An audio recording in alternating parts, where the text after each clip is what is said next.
ఈ అమ్మాయి గురించి మీరు వచ్చింది పూర్వజన్మ. ఉన్నది ఒకటే లైఫ్, రెండే నిజాలు. బ్రతకటం, చావటం. చస్తే బూడిదైపోయే శరీరం మళ్ళీ తిరిగి ప్రాణం పోసుకుంటుందా? పునరపి జననం, పునరపి మరణం. పుట్టటం, చావటం, మళ్ళీ పుట్టటం. ఇదే సృష్టి చక్రం. చావు దేహానికే గాని ఆత్మ కాదు. నువ్వు ఆత్మ అని ఎప్పుడు తెలుసుకుంటావో అప్పుడే నీకు ఇవన్నీ అర్థమవుతాయి. నాకు కావాల్సింది ఎమోషన్స్ కాదు, సాక్ష్యాలు. శాంతిదేవి 1930 ఢిల్లీ. 4 ఏళ్ల వయసులో అమ్మాయికి పూర్వజన్మ జ్ఞానం కలిగింది. తాను అక్కడి దాన్ని కాదని మధురలో తన భర్త బిడ్డ ఉన్నారని చెప్పి అందర్నీ ఆశ్చర్యపరిచింది. తన పూర్వజన్మలో కేదార్నాథ్ భార్య లూంగీదేవి అని నిరూపించింది. ఇది హిందూయిజం ప్రాబల్యం కోసం అనే మాట రాకూడదని గాంధీ వారు కమిటీ వేయటం జరిగింది. ఆ కమిటీ అది నిజమేనని తెలిసింది. Ian Stevenson, Virginia university dean, జీవితం మొత్తం రీఇన్కార్నేషన్ రీసెర్చ్ కోసం ధారపోసినవాడు. సౌత్ ఏషియాలో 6000 కేసులు స్టడీ చేసి అందులో 2000 కేసులకు పైగా కేవలం భారతదేశంలోనే వాడుపోయి వీడిగా పుట్టాడని సాక్ష్యాధారాలతో నిరూపించిన మేధావి. ఇప్పుడు నమ్ముతావులే, ఎందుకంటే తెల్లోడు సర్టిఫై చేశాడుగా. మన వాళ్ళు ఏదైనా చెప్తే తీసి పారేస్తాం, అదే తెల్లోడు చెప్తే PhD చేస్తాం. ఇది మన దేశ దౌర్భాగ్యం. నేను పూర్వజన్మ గురించి విన్నాను, కానీ ఈ చిత్ర కేసు చాలా విచిత్రంగా ఉంది. ముందు జన్మలో మగాడిగా పుట్టి ఈ జన్మలో ఆడదానిగా పుట్టడం సాధ్యమా?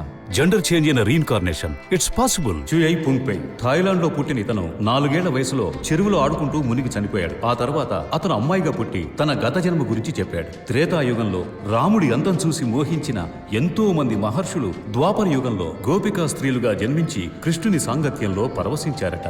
వసాంసి జీర్ణాన్ని యదా విహాయం నవాని గృహణాతి నరోపారాని.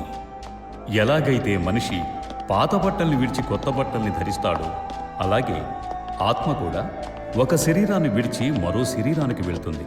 ఇదే రీఇన్కార్నేషన్ డెఫినేషన్. భగవద్గీత నమ్మవనుకుంటా, కానీ అది ఆచరించిన గాంధీ గారిని నమ్ముతావుగా. అందుకే ఇలా చెప్పాను, ఏదైనా సాధ్యమే మనం నమ్మితే. డాక్టర్వి కదా, రిపోర్ట్స్ చూసి నమ్మటం అలవాటైపోయి ఉంటుందిలే. ముందు చిత్ర గురించి తెలుసుకోండి. ఈ జాతకం ఓ మరణాన్ని సూచిస్తోంది, వెళ్ళి కాపాడుకోండి.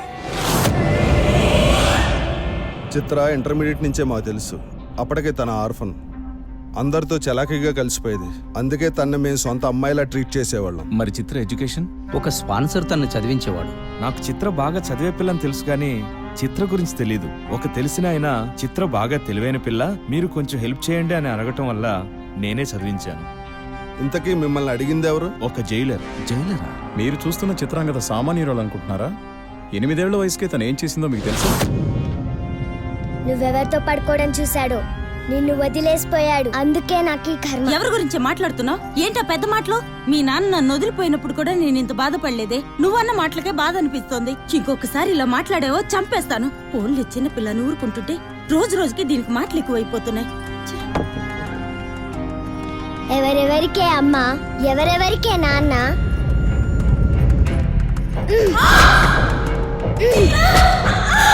8 ఏళ్లకే తల్లిని చెప్పిన బాలనేరస్తురాలు చిత్ర. ఈ అమ్మాయి మీ అమ్మాయినా? లేదు సార్, నాకు అమ్మాయికి ఏ సంబంధం లేదు సార్. అలా తల్లికి తండ్రికి దూరమై జువెనైల్ హోంలో చేరింది. కానీ మామూలు పిల్లలా ప్రవర్తించేది కాదు చిత్ర.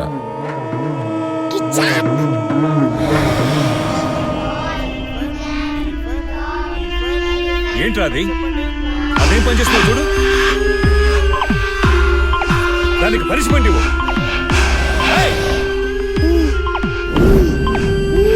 వద్దు వద్దు.